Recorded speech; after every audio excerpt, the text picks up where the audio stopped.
Welcome to the Overlooked Motel, a place where underseen and unappreciated films are given their moment in the spotlight. This week's selection isn't a proper horror film, but it is a gateway genre picture with horror elements, and it comes from prolific horror filmmakers Richard Franklin and Tom Holland, so its inclusion here certainly makes sense. What's more, Cloak and Dagger is a film the whole family can enjoy. Watching it with my dad as a youngster served as a special bonding experience that I still fondly remember today. The flick throws child protagonist Davy Osborne, played by Henry Thomas, into a real-life version of his favorite video game, Cloak and Dagger. While on a routine trip to pick up a brochure from a game developer, Davy encounters a dying man who entrusts him with an Atari cartridge containing government trade secrets.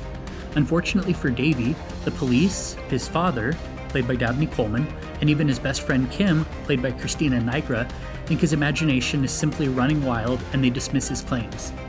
That makes Davy a sitting duck when a group of espionage agents come looking for the game cartridge. From there, Davy must rely on his wits and the guidance of his imaginary friend Jack Flack, also played by Dabney Coleman, to fight for his very survival and to protect national security. Seeing it in my formative years, Cloak and Dagger made me feel like I could do anything an adult could. I felt empowered, and I felt ready to intercept government secrets the moment I was inevitably called upon to do so. Surprisingly, it hasn't happened yet.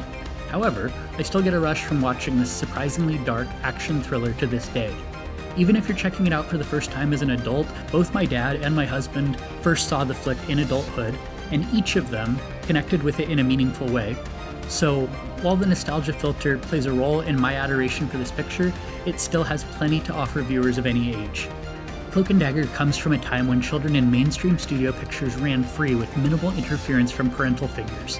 That distinction works to remarkable effect here because although Davy is just a kid, he's dealing with a series of very adult situations, and the notion that he's in way over his head serves to paint him as a protagonist that is equal parts capable and vulnerable. That sense of vulnerability serves to add an additional layer of intensity to an already harrowing cinematic effort. The film works well for a variety of reasons. One is a great protagonist. In the face of grave danger, Davy proves himself a resourceful lead who keeps his wits about him. Without giving it a second thought, he puts the greater good ahead of his own self-interests, and that makes him instantly relatable. It's also helpful that Davy is brought to life with consummate skill by a young Henry Thomas. Though Thomas was just a kid himself, he brings a certain depth to Davy that we don't often see from a child actor. He believably conveys a level of grief over the untimely loss of his mother that lurks beneath the surface and informs his perspective. He doesn't convey it as much with spoken word as he does by way of mannerisms and body language. Very impressive indeed. As for the horror overtones I alluded to earlier, the film's creators lean into the macabre in a few different ways. One is by way of the relationship Davy has with the espionage agents. Holland's screenplay puts the child protagonist in very real peril. When duplicitous ringleader Rice, a chilling turn from Michael Murphy, corners Davy by the waterfront, he delivers a monologue about how he could use his automatic weapon to turn Davy into shredded meat in about 2 seconds, but he tells Davy he'd rather shoot him in the stomach instead and watch him die slowly. That terrified me as a kid, but I loved it. The idea that someone my age could be in that kind of danger was frightening, but also empowering, almost intoxicating. I'm not sure that exchange would have made it into a film in the modern era where helicopter parenting has become the new norm, but I'm sure glad we have films like this to look back on.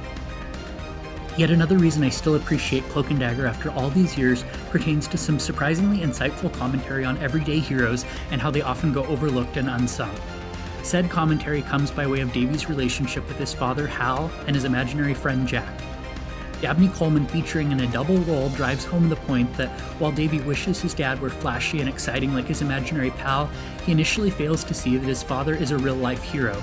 His dad has been there to put a roof over his head and food on the table, and he's been there to comfort young Davy in the wake of his mother's death. That messaging could easily have come across as ham-fisted and clunky, but Richard Franklin frames it in such a way that it reads as poignant, touching, and a welcome reprieve from the intensity of the narrative. All in, Cloak and Dagger is a thrilling and macabre effort that had a moment with 80s kids, but is ready to be rediscovered by a new audience.